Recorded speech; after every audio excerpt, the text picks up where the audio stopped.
जानते हैं हर व्यक्ति दुखी क्यों है? बहुत बड़ा कारण है।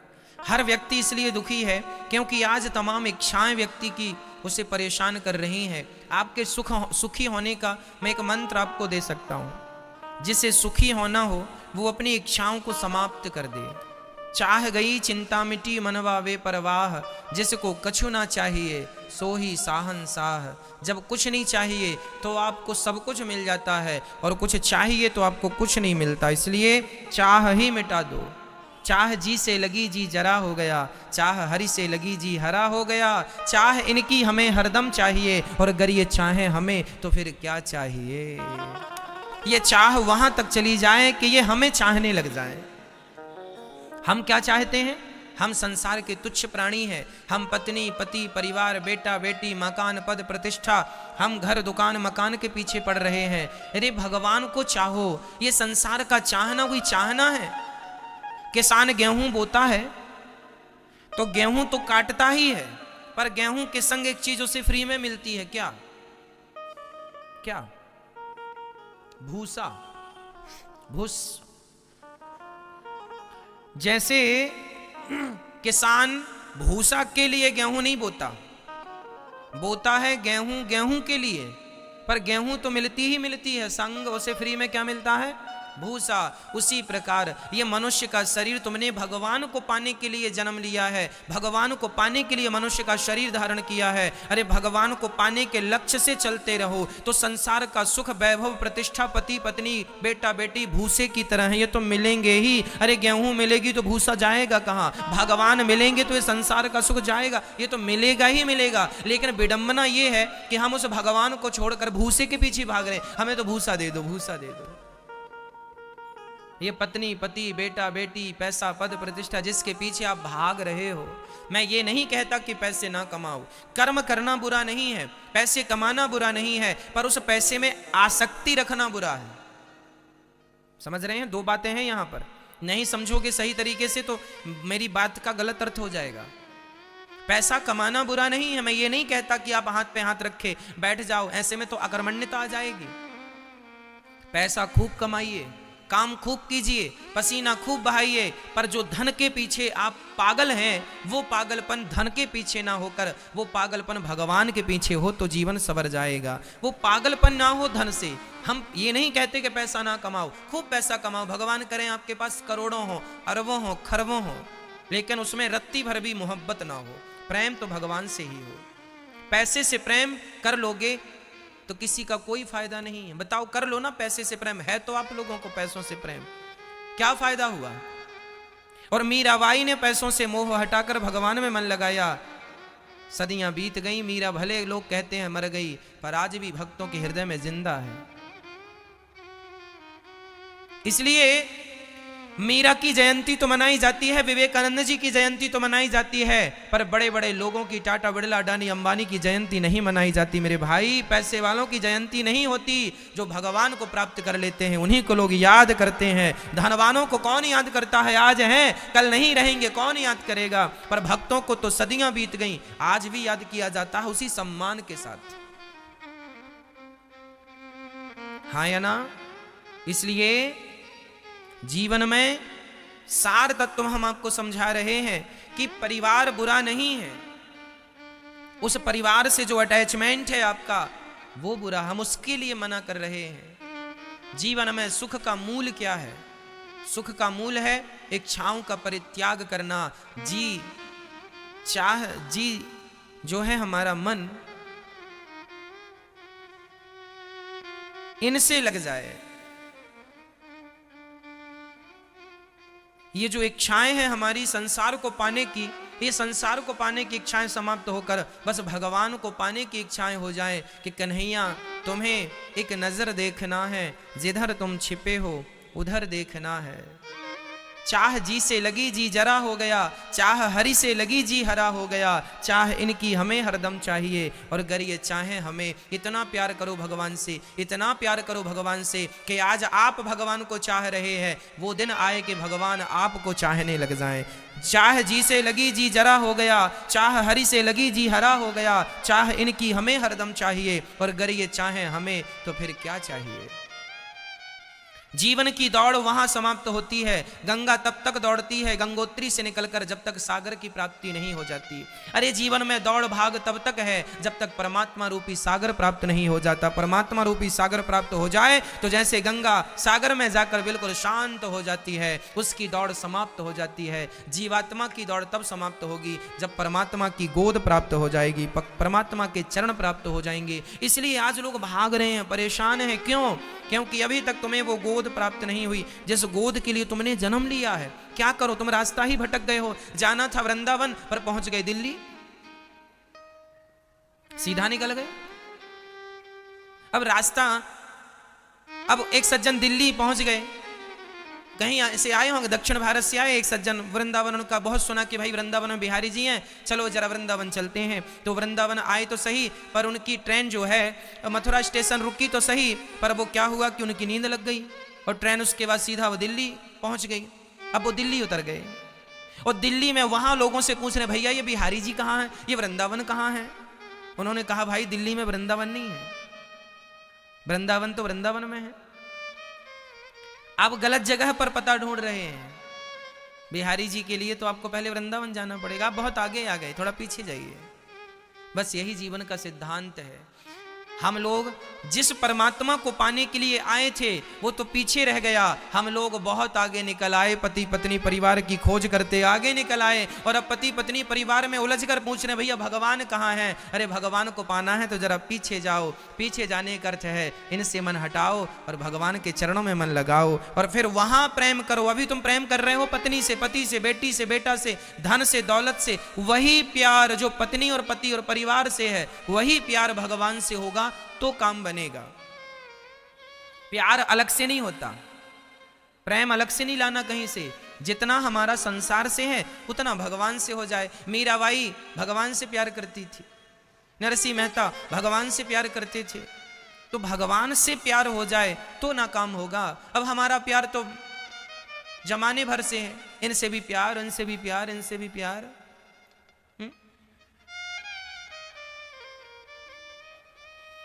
हमारी मैयाएं,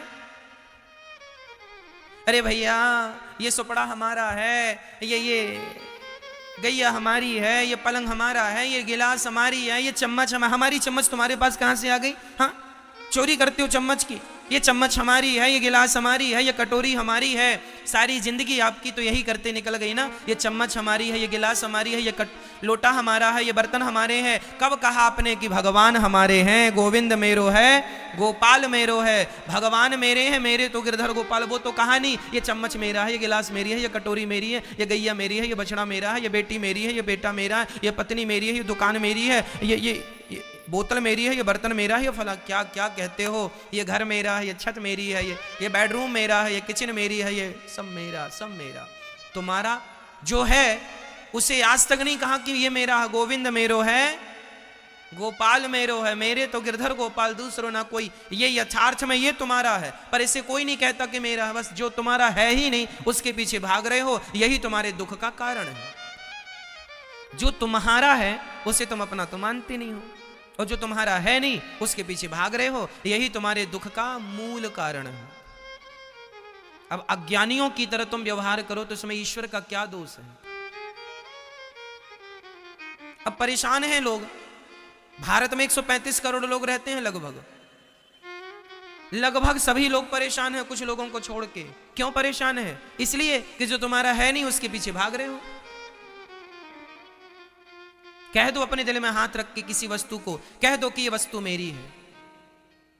अरे वस्तु की छोड़ दो, ये शरीर जिस पर तुम बैठे हो ये भी तुम्हारा नहीं है।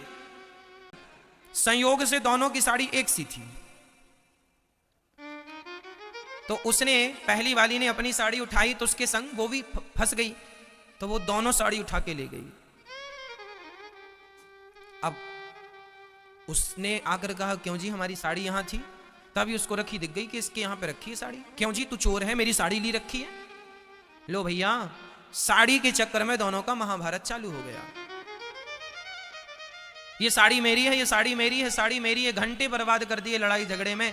साड़ी मेरी है, साड़ी मेरी है, ये तो गाना गाया, पर सारी जिंदगी में कभी ये नहीं कहा कि भगवान मेरे हैं, भगवान मेरे हैं, भगवान नहीं ना, साड़ी मेरी है, साड़ी मेरी है।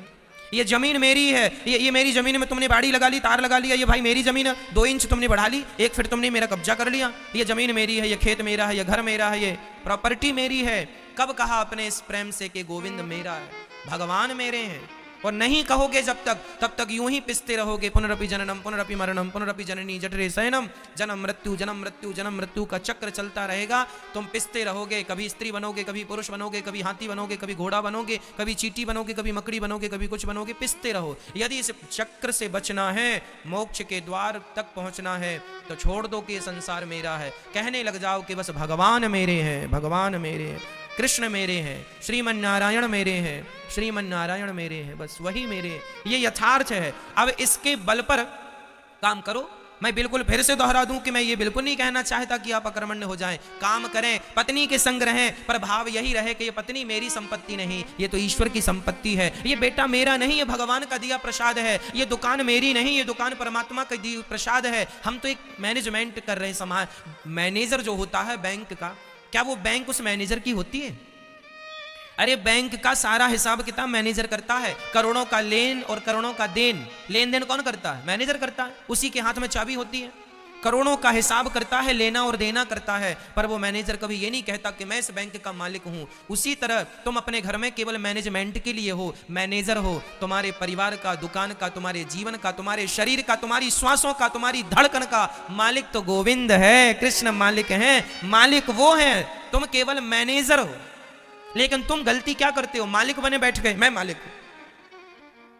अरे तुम्हारी सांसें भी उस परमात्मा के अधीन हैं, हाँ या ना? तुम्हारे अधीन होती तो तुम तो कभी मरते ही नहीं। यदि तुम्हारी सांसें तुम्हारे अधीन हैं तो तुम मर क्यों गए? क्यों मर गए वो लोग जो कहते थे मेरे पास बड़ा पैसा है? कहां गए? पर पैसा बचाए तुम्हें? आए बचाने पैसा? आए बचाने तुम्हारी प्रतिष्ठा? ना प्रतिष्ठा बचाएगी ना पैसा बचाएगा। तुम्हारी श्वासों पर जो है ना परमात्मा का, परमात्मा, यदि आज तुम्हें कोई दुख आया है तो समझ लो कि परमात्मा की हवा ऐसी चल रही है, इसलिए दुख आया है, तो दुख को ही परमात्मा का प्रसाद मान लो। कभी कभी ककड़ी कड़वी होती है ना जी, ककड़ी कड़वी, तो रोज मीठी मीठी खाए तो आज कड़वी खा लो। ईश्वर की आज हवा ऐसी चल रही है कि आपके जीवन में दुख आया है, संकट आया है, तो उसकी प्रसन्नता में प्रसन्न रहो। जैसे रखे राम जी रहना चाहिए।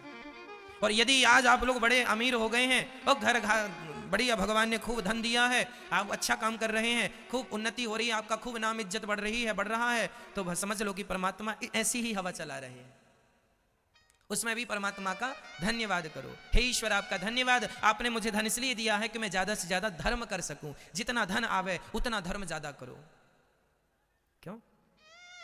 यही है पॉजिटिव थिंकिंग, पॉजिटिविटी, सकारात्मकता। लेकिन हम लोग नहीं समझते इन बातों को। हम लोग ये समझते हैं कि बस हम कर रहे हैं, हमें मिल रहा है। ना जी, बहुत लोग काम कर रहे हैं, सबको कहां मिल रहा है? तुम पर भगवान की कृपा है, इसलिए तुम्हें विशेष मिल रहा है। इसलिए अपने कर्म को ईश्वर की कृपा से जोड़ दो। हमारा कर्म जो है, हम जो भी प्राप्त कर रहे हैं, वह भगवान की कृपा है, हमारी मेहनत नहीं है। हमारे ऊपर तो केवल भगवान की कृपा है। सदा उसकी कृपा का अनुभव करते रहो। फिर भगवान, हमारे गुरुजी कहते हैं कि तुम्हें पुण्य का फल चाहिए तो फिर पाप का भी फल मिलेगा, और पुण्य का फल नहीं चाहिए तो फिर पाप का भी फल नहीं मिलेगा। इसलिए हम कहते हैं ना पाप का फल हमें ना हम पाप करें ना हम पुण्य करें, हम केवल परमात्मा का चिंतन करें। और जो यथार्थ, एक पिता ने अपने बेटे को 100 रुपए देके बाजार भेजा। बेटा 100 रुपए लेके मैया बाजार गया तो वहां एक मंदारी बंदर को नचा रहा था। मंदारी बंदर को नचा रहा था, तो वो वहां नाच देखने में लग गया। नाच पूरा हुआ तो बंदर ने कटोरा उठाया, सबसे मांगा, तो इसके पास कितने रुपए थे? कितने? 100 रुपए थे। पिता ने दिया था बाजार से ताजे ताजे फल लाने के लिए। इसने 100 रुपए निकाले। वो इतना इंप्रेस हुआ ना बंदर के खेल से कि इसने 100 रुपए बंदर को दे दिया। अब बंदर तो लेके चला गया, मंदारी चला गया।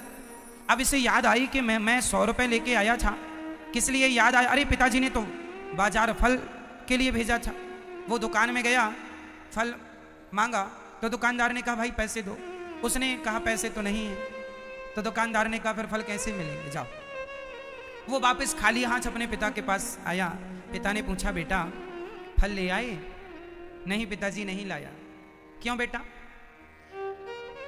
बोले फलों की दुकान तक मैं पहुंचा तो लेट हो गया। चलो कोई बात नहीं, नहीं लाए तो पैसे वापस करो। पिता ने कहा पैसे दो। तो बेटे ने कहा पैसे तो खर्च हो गए। कहाँ खर्च हो गए? बोले मंदारी बंदर को नचा रहा था, अच्छा लगा, वहां खर्च हो गए। पैसे दिए किसके लिए थे? फलों के लिए। खर्च कहाँ कर दिया? बंदर के नाच में। ये छोटी सी कथा जो आपने समझ ली, अब मैं इसे जीवन की कथा से जोड़ता हूं, समझिएगा। एक पिता ने अपने बेटे को कितने रुपए दिया था? दो जोर से 100 रुपए। वो पिता है परमात्मा और वो बेटा है आप सब, हम सब। 100 रुपए देके भगवान ने हमें भेजा है। 100 रुपए मतलब 100 साल की उम्र। 100 रुपए मतलब 100 साल की उम्र। किसी को 100 साल, किसी को 50 साल, किसी को 80 साल, किसी को 100 रुपए, किसी को 70 रुपए, किसी को 80 रुपए, किसी को 40 रुपए। जितनी आयु है उतने रुपए।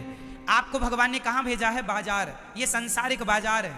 ईश्वर ने 100 रुपए देके हमें बाजार भेजा है। किसके लिए? फल लाने के लिए। कौन से फल? अच्छे अच्छे कर्मों का फल। अच्छे अच्छे कर्म करो और अच्छे अच्छे कर्मों का फल त्वदीयं वस्तु गोविंद तुभ्यमेव समर्पयेत्। हे प्रभु, मेरे द्वारा किया गया सारा पुण्य मैं आपके श्री चरणों में समर्पित करती हूं या करता हूं, है ना। तो अच्छे अच्छे कर्मों का फल लाने के लिए भगवान ने हमें संसार में भेजा। लेकिन यहां पर हमने एक मदारी का खेल ही देख लिया। ये मदारी का खेल क्या है? पति पत्नी, गृहस्थी। ये गृहस्थी मदारी का खेल है। बोलो गृहस्थी क्या है कि नहीं? बोलो हाँ या ना। छोटे छोटे बच्चे नाचते हैं, मम्मी बोलती बेटा नाचो, बच्चा नाचता है, ऐसे माँ बड़ी खुश होती है। फिर बच्चा बोलता माँ आप नाचो, तो माँ भी नाचती है। कभी वो आपको नचाए, कभी पति बोलता पत्नी को तुम नाचो, आज हम तुम्हारा नाच देखेंगे। कभी पत्नी बोलती है पति से आप नाचो, आज हम आपका नाच देखेंगे। तो कभी पत्नी नचाती है, कभी पति नचाता है, कभी बेटा नचाता है, कभी माँ नचाती है। कभी ये बूढ़े बूढ़े लोग नचनियों का नाच देखने जाते हैं। हाँ, नाचने का मुजरा अब तो कम गया, पहले तो खूब मुजरा देखते थे बूढ़े लोग। कुल मिला के एक नाच रहा है, दूसरा नचा रहा है। क्या सही है ये बात? गृहस्थी में पत्नियां कई बार गुस्से में कहती हैं हम सवेरे से शाम तक नाच रही हैं। तो बंदरिया बनी तो नाचोगी ही। पुरुष भी कहता हम सवेरे से शाम तक नाच रहे हैं, तो नाचोगे क्योंकि बंदर हो। तो संसार में हम लोग एक दूसरे के लिए नाच रहे हैं। बोलो हाँ या ना। तो इस नाच में कितने रुपए खर्च हो गए? उसने कितने रुपए दे दिए मदारी को? कितने मैया? 100। मतलब तुम्हारी पूरी जिंदगी जो भगवान ने अच्छे कर्मों के लिए तुम्हारी जिंदगी दी थी, जो उम्र तुम्हें परमात्मा ने अच्छे कामों के लिए दी थी, वो उम्र वो समय तुमने केवल पति पत्नी पुत्र परिवार की सेवा में लगाई, ना तो आत्म कल्याण में लगाई, ना तो समाज की सेवा में लगाई। वो सारे पैसे, वो सारी उम्र तुमने केवल मेरा मेरा करते करते, मेरा बेटा, मेरी पत्नी, मेरा परिवार में तुमने 100 रुपए खर्च कर दिए। और जब यहां से गए तो परमात्मा ने 100 रुपए का हिसाब मांगा, चल 100 रुपए ला। कहां खर्च कर दिया? बोले सारे पैसे पत्नी में ही खर्च हो गए। सब कुछ पत्नी को दे दिया, सब कुछ बेटों को दे दिया। सारी जिंदगी आज आदमी मेहनत करता है, मेहनत कर करके करोड़ों रुपए कमाता है और करोड़ों कमा के सारी संपत्ति अपने बच्चों को देता है और बच्चों को दे के मर जाता है। भगवान बोले चलिए बता कि मेरे लिए क्या किया? ना प्रभु, ना तो कभी दान कर पाया, ना पुण्य कर पाया, ना किसी को खिला पाया, ना किसी को सेवा में लगा पाया। कमा कमा के बेटों को इनाम करता गया। अब बताओ कि आया किस लिए था और क्या किया? अरे कुछ अपने लिए कर लो मेरी माँ। बेटों को करोड़ों दे दोगी, वो तुम्हारा नहीं है, वो बेटों का हो गया। जो तुमने किसी भूखे को खिलाया होगा, कभी प्यासे को पानी पिलाया होगा, कभी, वो धन आपका है, वही पुण्य आपको मिलेगा। इसलिए अपने हाथों से कुछ पुण्य करते चलना, सब कुछ बेटों के लिए ना करते चलना। बेटे तो रख लेंगे करोड़ों और ये और कहेंगे कि हमारे बाप ने कुछ नहीं दिया, हमारी सास ने तो चम्मच तक नहीं दिया। करोड़ों रखने के बाद बहू कहती है मेरी सास ने चम्मच तक नहीं दिया। तो दुनिया के लोगों का पेट कभी नहीं भरेगा। तुम ना बेटा साथी बनेगा, ना पत्नी, पत्नी बेटा परिवार सब यहाँ के साथी हैं। वहाँ का साथी तो केवल हमारा धर्म है, जो पुण्य किया है वो आपका है। इसलिए यहाँ के लिए जो कर लिया अच्छा है और करो। पर इसलिए कहते हैं ना, हमारे यहाँ कमाई का 10% दान में लगाना चाहिए, दशांश दान करना चाहिए। कमाई का कितने % दान करना चाहिए? 100 रुपए में 10 रुपए दान करो, परोपकार में लगाओ, सेवा में लगाओ, तब धन की शुद्धि होगी। और ये सबके लिए है। लेकिन आज का आदमी केवल रख रहा है, उसे लगता है मैं बांध के ले जाऊंगा। मैया आपके बाप दादे भी कुछ बांध के ले गए हैं? बोलो मेरी माँ, तो फिर आप लोग कुछ ले जाओगी? है कुछ प्लानिंग? फिर क्यों हाय हाय करके मर रही हो? क्यों 2-2 इंच जमीन के लिए झगड़ा चल रहा है? जब बांध के कुछ नहीं ले जाना तो किस बात का विवाद है? किस बात का मनमुटाव है? किस बात का झगड़ा है? जो ले जाना है वो कौन सा धन जाएगा? पायो जी मैंने राम रतन धन पायो, वो धन तुम्हारे संग जाएगा। वो कमा लो जितना कमा सको, नेकी का, परोपकार का, सेवा का। वरना जो 100 साल की तुम्हारी उम्र है ना मेरी माँ, जब इसका हिसाब ईश्वर मांगेंगे तो दे ना पाओगे। अच्छा बताइए, आपकी जितनी उम्र है, इस उम्र में अभी तक आपने क्या ज्यादा किया है, पुण्य की पाप? बोलो, क्या ज्यादा किया है?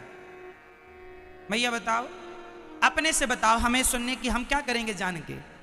आप अपने से बता लो कि आपने ज्यादा क्या किया है इतनी उम्र में अभी तक, पुण्य किया कि पाप किया? बोलो जोर से। मैया क्या किया? आपकी अंतरात्मा कह रही है ना कि आपने पाप ज्यादा कर लिए हैं। तो मुझे ये बताओ कि पाप का दंड भोगने नरक जाना पड़ेगा। तो अभी भी आप जान रहे हैं सारी कमाई का, तो सारी जिंदगी में जो किया है वो हिसाब भगवान को भी तो देना पड़ेगा। जा करके हिसाब मांगेंगे वो, फिर नजरें उठा पाओगे? यहां क्या, यहां खाओ पियो मौज करने नहीं आए, यहां ईश्वर को पाने, अपने उद्देश्य की पूर्ति के लिए आए हैं मेरी मां। इसलिए कुछ अच्छा कर चलो। कोई नहीं रहा इस धरती पर, कोई नहीं बचा। राज राजे रहे ना वो रानी रही, ना बुढ़ापा रहा ना जवानी रही, वस्तु हर एक आनी व जानी रही। अंत में लखपति को न धेला जुड़ा, हंस जब भी उड़ा तो अकेला उड़ा। कोठी बंगले बने के बने रह गए, हीरे मोती जुड़े के जुड़े रह गए। अंत में लखपति को न धेला जुड़ा, हंस जब भी उड़ा तो अकेला उड़ा। ताजी भोजन बने के बने रह गए, हीरे मोती जुड़े के जुड़े रह गए। अंत में लखपति को न धेला जुड़ा, हंस जब भी उड़ा तो अकेला उड़ा।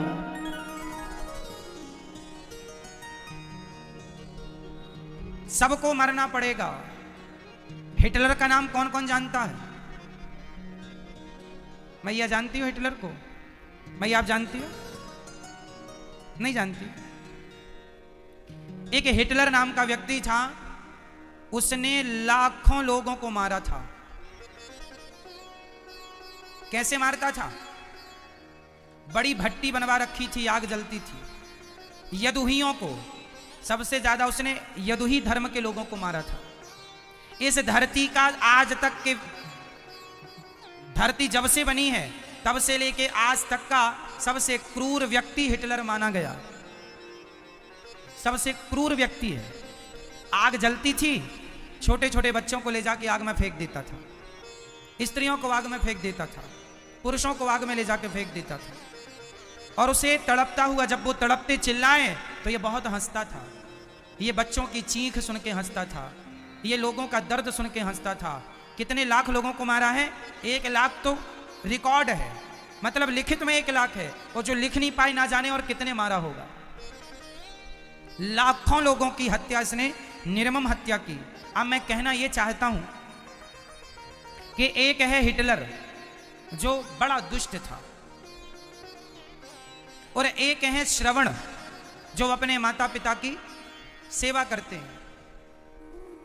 अब बताइए, आज 2022 चल रहा है, क्यों भैया? आज की डेट पर ना तो हिटलर है ना तो श्रवण है। समय ने सबको